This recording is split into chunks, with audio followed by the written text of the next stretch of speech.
country bumpkins should sit at the back. What are you trying to do? Going all the way up front. At the networking event, I accidentally ran into a beautiful classmate from high school.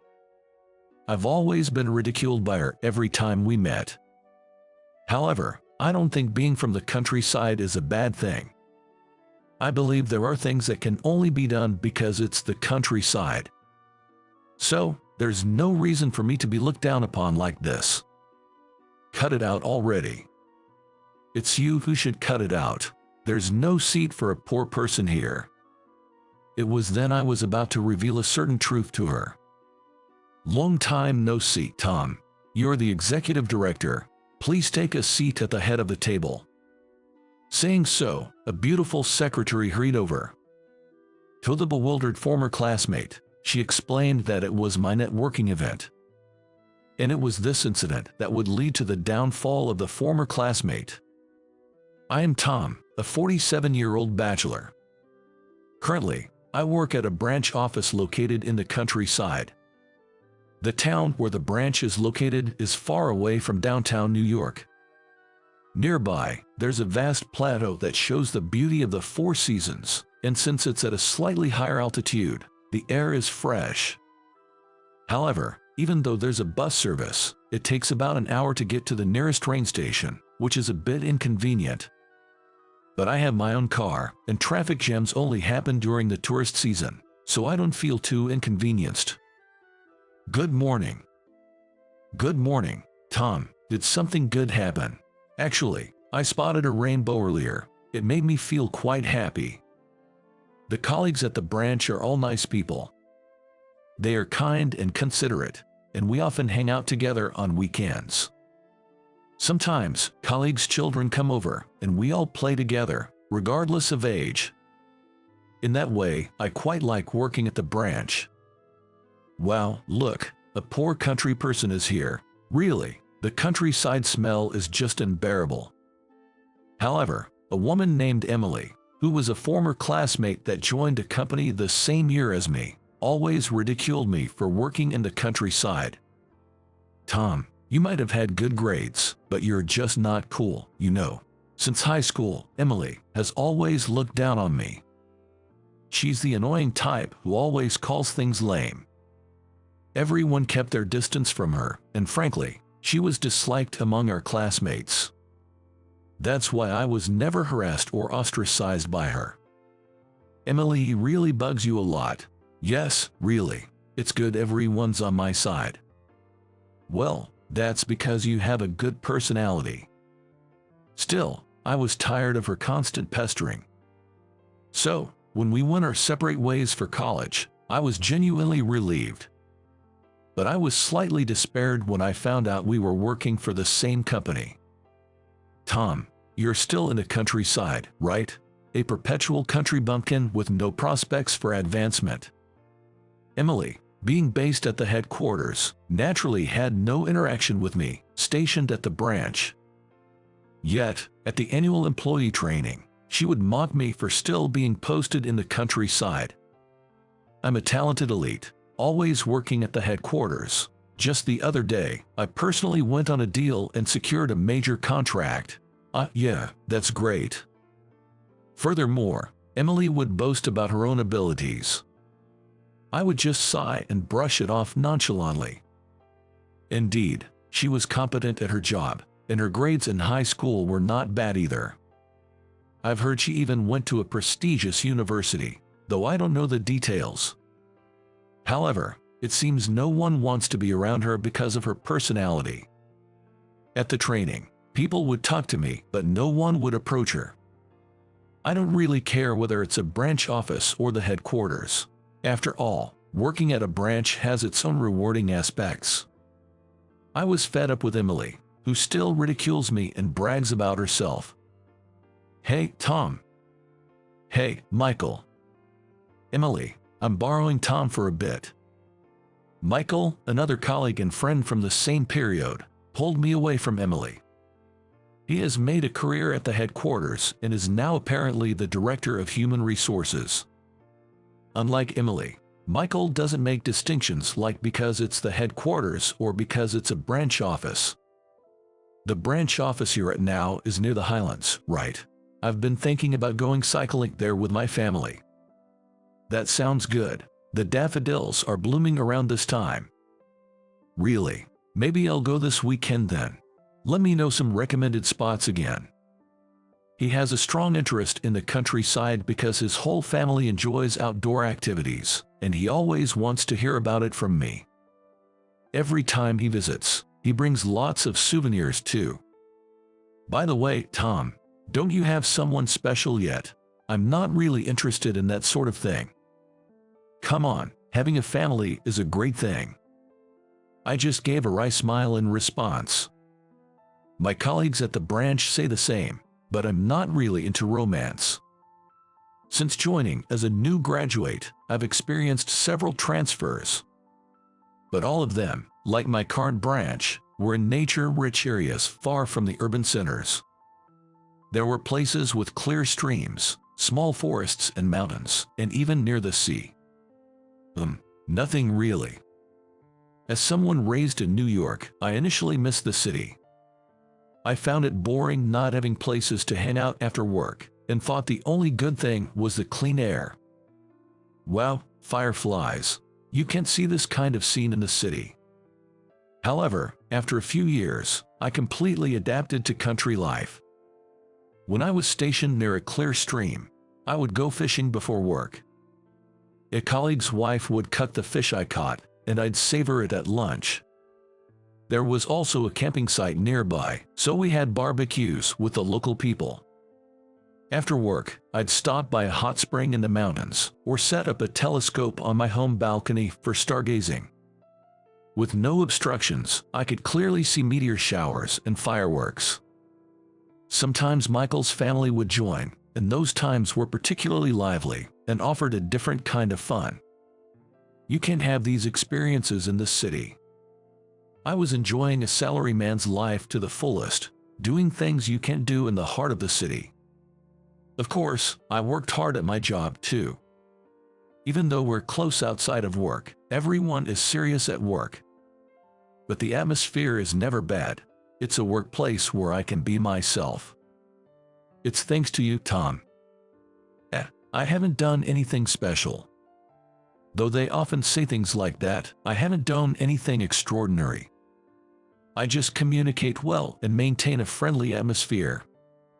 The downside of being continuously posted in rural areas is that it's hard to hang out with friends from my student days.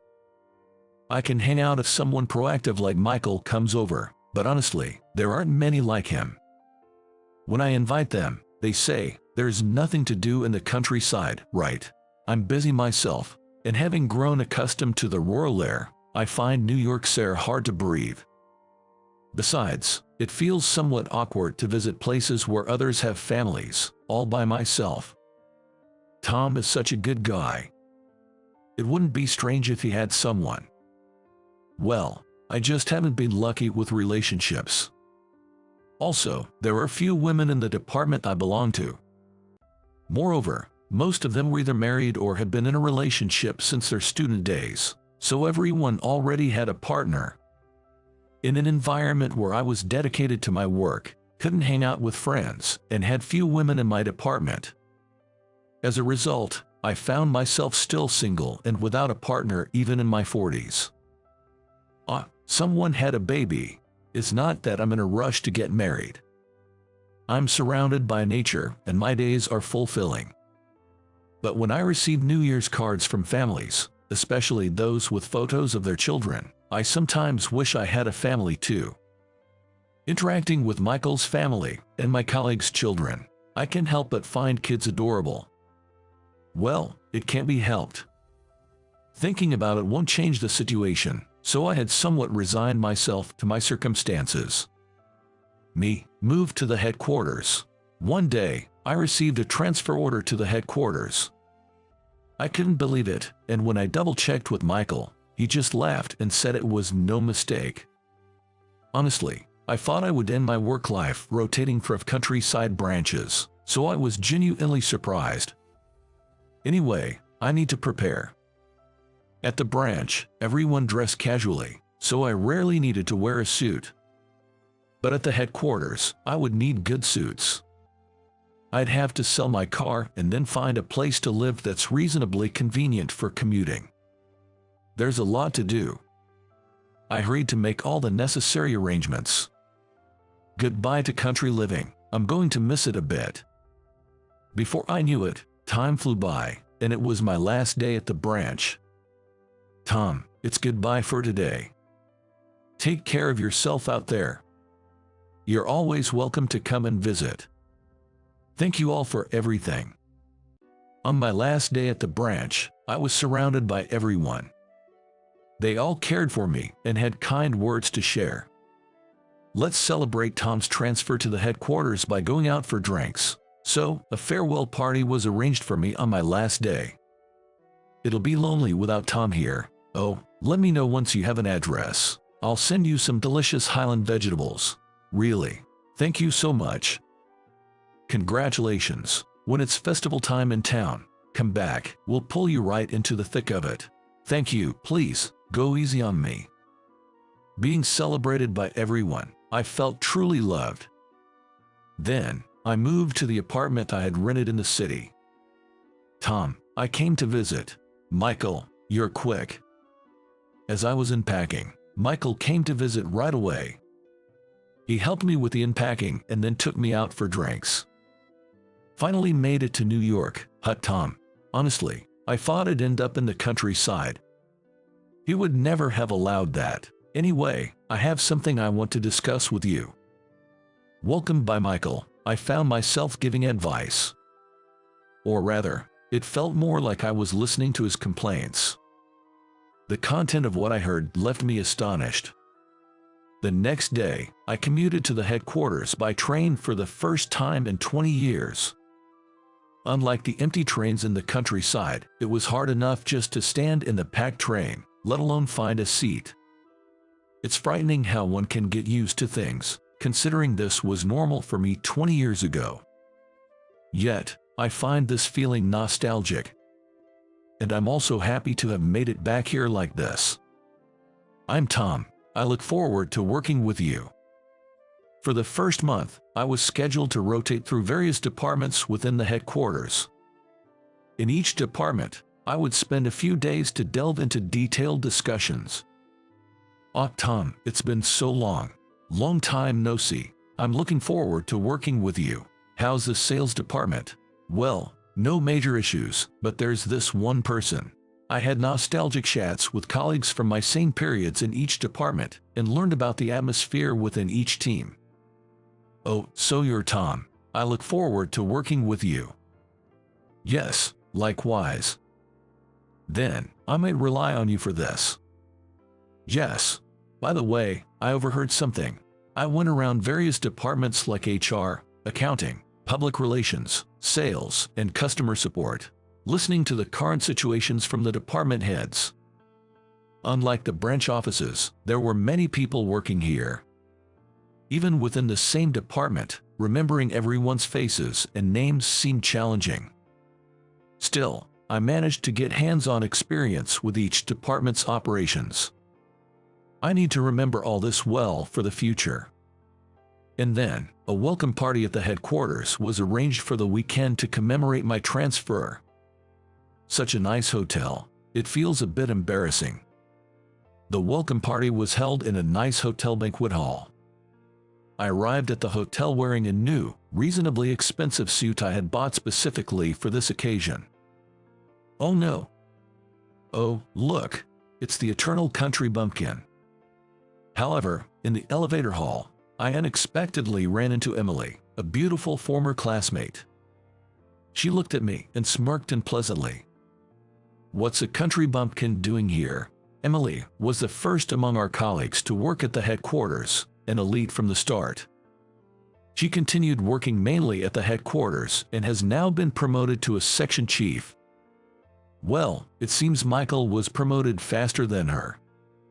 Emily has always ridiculed me for working at a branch, especially one far from the city.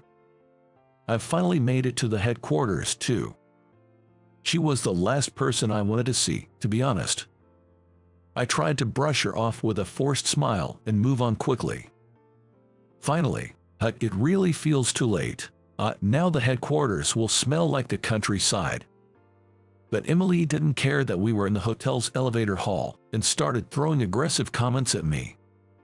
Since she got into the same elevator, she kept pestering me. Long time at the branch. Oh, you look so out of place. And that suit, did you try too hard to buy it? It doesn't suit you at all. I desperately tried to suppress the urge to sigh and prayed for the elevator to reach its destination quickly. I managed to leave her behind and enter the venue. As I was heading to my seat. Wait a minute. What? Country bumpkins should sit at the back. What are you trying to do, going all the way up front? Saying so, she grabbed my arm and, to top it off, ridiculed me loudly. I was getting fed up with her looking down on my beloved countryside. Cut it out already. You're the one who needs to cut it out. There's no seat for poor people here. I was about to reveal a certain truth to the persistent Emily when, you're here. What? A beautiful woman approached us. Long time no see, Tom. You're the executive director. Please take a seat at the head of the table. Yes. A familiar woman casually separated me from Emily and escorted me to the executive seat. Executive director, what are you talking about? Tom belongs at the back, the very back. Emily, apparently unaware, continued to protest as she followed. The woman turned to give Emily a cold look. Tom is an executive director. That's why he needs to be properly seated at the head table. At her words, Emily's eyes widened in shock. In fact, my over 20 years of development achievements at the branch were recognized, and I was brought back to the headquarters as an executive director. That's the situation. I've become an executive director and am now working at the headquarters. Returning to the headquarters this late might be unusual among my colleagues, but becoming an executive director is undoubtedly a significant promotion. It's no wonder Emily finds it hard to believe. That's a lie. That can be. But despite the reality, Emily seemed unable to accept it. Perhaps she couldn't bear the thought that someone she ridiculed so much had surpassed her in career advancement. Truth be told, except for me and Emily, almost everyone else has become at least a department head. Now, Emily would be the least advanced among us. Why you of all people? Then, Emily, in a fit of rage, took off her heel and tried to strike me with it. In an instant, the woman moved, and Emily's high heel dropped with a thud. What are you doing? With a graceful move, she kicked away Emily's high heel. Wow, awesome, so cool. That's our Sarah. Considering the unpleasant rumors I heard about Emily while visiting various departments, it seems she already had many adversaries. The crowd was energized by the scene.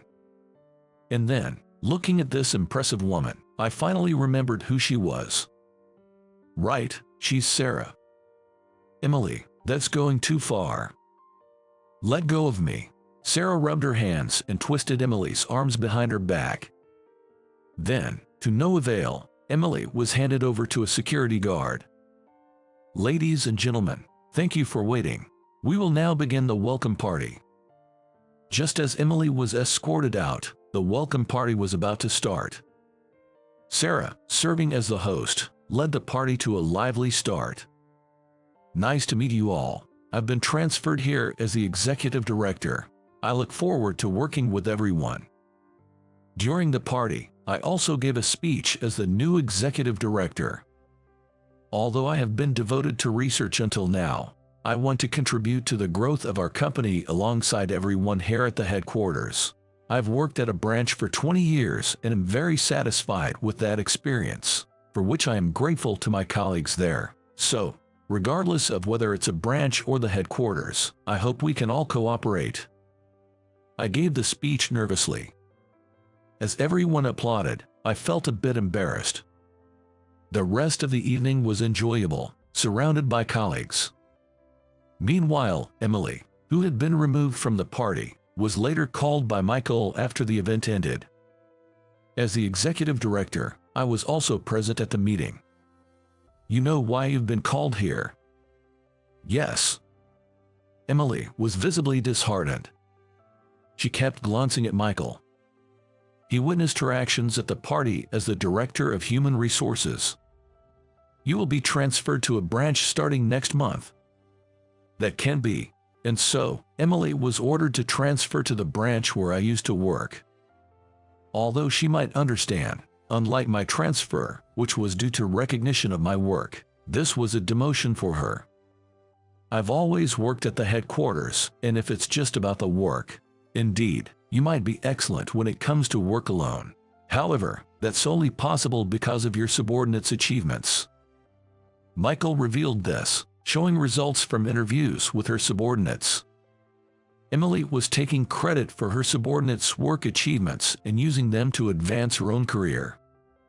Despite that, she constantly boasted about these achievements as her own, which led to her being disliked by others. This had already been rumored, and as I visited various departments, it was mentioned as the only problem in the company. Additionally, her methods were somewhat forceful, sometimes even leading to complaints from business partners. Here's the evidence, and Michael showed me a document. It was a printed exchange between Michael and Emily. Emily was making advances towards Michael, who was married. I've told you many times, I have no intention of having that kind of relationship with you. Michael spoke coldly. Looking at it again, it was honestly distasteful.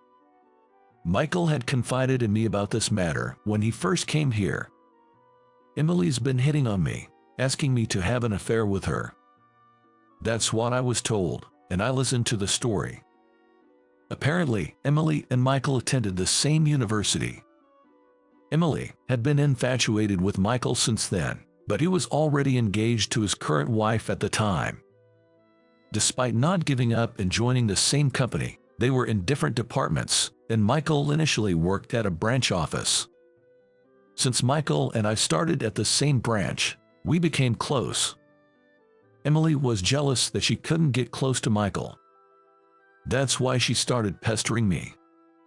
Later, when Michael moved to the headquarters, they reunited. But by then, Michael was already married with children, so he rejected all her advances. Yet, he would visit me. So, her harassment towards me was out of jealousy and spite. Your behavior is intolerable. However, I'm willing to overlook this incident if you go somewhere out of my sight. I've already spoken to Chris, the branch manager over there, and informed him everything about you. Please take care of everyone there. As we both told her this, Emily collapsed to her knees. She might as well enjoy the countryside life she despises so much. You seem to have made quite the impact already, Tom, just as I expected. I'm humbled, Mr. Johnson. The next day, I was summoned by President Johnson. It was indeed the right decision to call you here. I wish I could have done it sooner. For 20 years, I worked in the research department of a branch office, focusing on the research of LCD panels, the company's main product. Due to the need for clean air suitable for LCD panel research, it couldn't be conducted in urban areas. For that reason, I had been rotating from branches located in the countryside with clean air. Life in the countryside was also conducive to relaxation between research sessions. I'm humbled, Mr. Johnson. It's the truth, isn't it? I graduated from a fairly renowned university with excellent grades. My graduation thesis on LCD panels was well received, and after reading it, President Johnson saw potential in me and recruited me to the company. I'm very satisfied with your contributions since joining us. I've always thought about when to bring you back to the headquarters as an executive. Thank you. I smiled at President Johnson's words. I had always wanted to stay in research as long as possible, so I kept requesting to stay at the branches even when promotions were discussed. Thus, I continued my research at the branch until my mid-40s. This personnel change seemed to be their way of finally drawing a line. Well, I'll do my best as an executive director now. Yes, I'm counting on you. When I returned to the executive director's office, Sarah served me tea. I smiled at that. Thank you, Sarah. You're welcome. Sarah, you were the receptionist at that branch, right? I'm glad you remembered. I nodded at Sarah's happy face. Though, to be honest, I had forgotten. Sarah had drawn attention at the welcome party, but when she first said long time no see, I couldn't recall where we had met. I just had a vague sense of recognition. However, I remembered when she kicked Emily's high heel away. Sarah was the employee who had been working at the reception at the branch where I used to work. Good morning, Tom. Good morning. You have a lovely smile today as well. Thank you. She greeted me with a sunny smile every day. During lunch breaks, she would often come by to hear what I was up to, and we became quite friendly. I was originally hired for a position in New York but requested a transfer after joining. She shared such details with me during our conversations. Then, an incident occurred. One time there was a suspicious person trying to steal branch information under the guise of a business partner. You seem suspicious. Could you explain that again? Damn it. Wait. Sarah launched a flying kick at the moment and subdued the intruder. She became the hero of the branch. That was amazing, Sarah. Oh, my father was a karate instructor. Really? But a cute girl like you shouldn't be getting hurt doing dangerous things. Yes, sure. I was there at the time, so her kick reminded me of her. You've become a secretary now. I look forward to working with you. Yes, I always believed you would become an executive director, so I worked hard to study to be a secretary. Is that so? I later found out that Sarah had harbored feelings for me since our time at the branch. Despite her boldness in martial arts, she was shy in matters of love.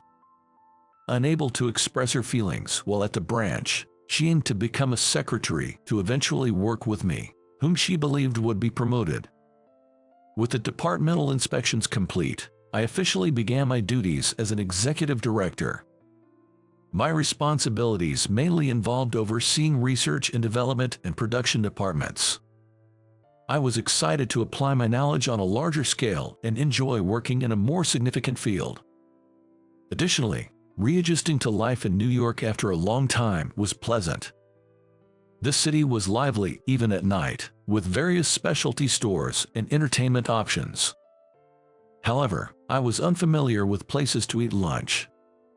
After a 20-year absence, many things had changed. That shop over there is famous for its delicious pasta.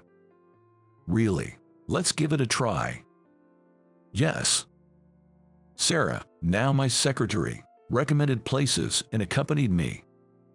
She seemed unusually happy during such times, and seeing her like that naturally made me smile too. Tom, this is a small token of my appreciation. You didn't have to. You've listened to quite a bit, haven't you? And because you were there, the demotion went smoothly. Though I hadn't done much, Michael brought me a token of appreciation. He's really earnest. How about we go out as thanks? That's a kind offer, but now that the troublemaker is gone, I'm thinking of spending some time with my family. I see. Can be helped then. Yes. Instead, make sure to prioritize Sarah. I was puzzled when Michael mentioned Sarah and ended up tilting my head in confusion. Anyway, I'm thinking of inviting Sarah to one of the places Michael recommended. My kids think of you as a kind of uncle, you know. Really? They were really happy that spring has come. Is that so? I didn't quite understand, but it sounded like a good thing. After a while, I got a call from Chris from the branch I used to work at. Apparently, unlike me, Emily wasn't fitting in well. Her assertive attitude during sales visits was met with even stronger responses, leaving her dejected. But finding a new job at this age would be difficult.